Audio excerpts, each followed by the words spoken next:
எங்களுடைய டென்ஷன், எங்களுடைய முதல்வர் தொகுதியில் என்ன பிரச்சனை, மக்கள் பிரச்சனை இருக்குது, அது உடனுக்குடன் பார்க்கறியான்னு கேட்டாருன்றதுக்கோசம் தான் நான் உங்களுக்கு அப்படி சொன்னனே ஒழிய. இன்னைக்கு சட்டசபையில் பார்த்தீங்கன்னா புஷ் அனந்த் அவர்களுக்கும் உதயநிதி ஸ்டாலின் அவர்களுக்கு இடையில காரசாரமான வார்த்தைகள் போயிருக்கு. சட்டசபையில் பேசிய எதிர்க்கட்சி தலைவரான உதயநிதி ஸ்டாலின், எங்களுக்கு தான் தினமும் நிம்மதி இல்லாமல் டென்ஷனாக இருக்குது அப்படின்னு சொல்லிட்டு எங்களோட முன்னாள் முதலமைச்சர் பேசியிருந்தாரு. ஆனால் இதே விஷயத்தை எதிர்க்கட்சியில் இருக்கிற அமைச்சர்களும் எங்களுக்கு நிம்மதி இல்லை, டென்ஷனாக இருக்குது, ஒர்க் ப்ரெஷராக இருக்குது அப்படின்னு சொல்லிட்டு சொல்கிறாங்க. இதுக்கப்புறம் இந்த மாதிரி சொல்லாதீங்க அப்படின்னு சொல்லிட்டு உதயநிதி ஸ்டாலின் எதிர்க்கட்சியினருக்கு எச்சரிக்கை விடுத்திருந்தார். எங்களும் தங்களால் தூங்க முடியல, தினமும் எங்களுக்கும் நிமிஷம் டென்ஷனாக இருக்கிறோம் என்று அவரும் சொல்லியிருக்கிறார். மீண்டும் மீண்டும் அதை திருப்பி சொல்ல வேண்டாம் என்று கேட்டுக்கொள்கிறேன். ஏனென்றால் உங்களுக்கும் சிபிஐ வழக்கு இருக்கிறது, உங்களுக்கும் இன்கம் டேக்ஸ் வழக்குகள்லாம் தொடர்ந்து உங்களுக்கும் இருக்கிறது.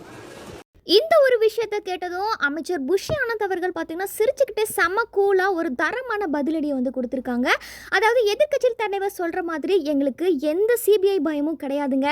எங்களுக்கு இருக்கிற ஒரே பயம் என்னன்னு பார்த்தீங்கன்னா, அதுவும் எங்களோட முதலமைச்சர் எப்போ எங்களுக்கு ஃபோன் பண்ணி தொகுதியில் என்ன பிரச்சனை, மக்கள் பிரச்சனையெல்லாம் உடனே தீர்த்து வச்சிட்டிங்களா அப்படின்னு சொல்லிட்டு கேட்பாருங்கிற ஒரே அக்கறை சார்ந்த பயம் மட்டும்தான் எங்களுக்கு இருக்குது அப்படின்னு சொல்லிட்டு ரொம்ப மாசாக பதிலடி கொடுத்துருக்காரு.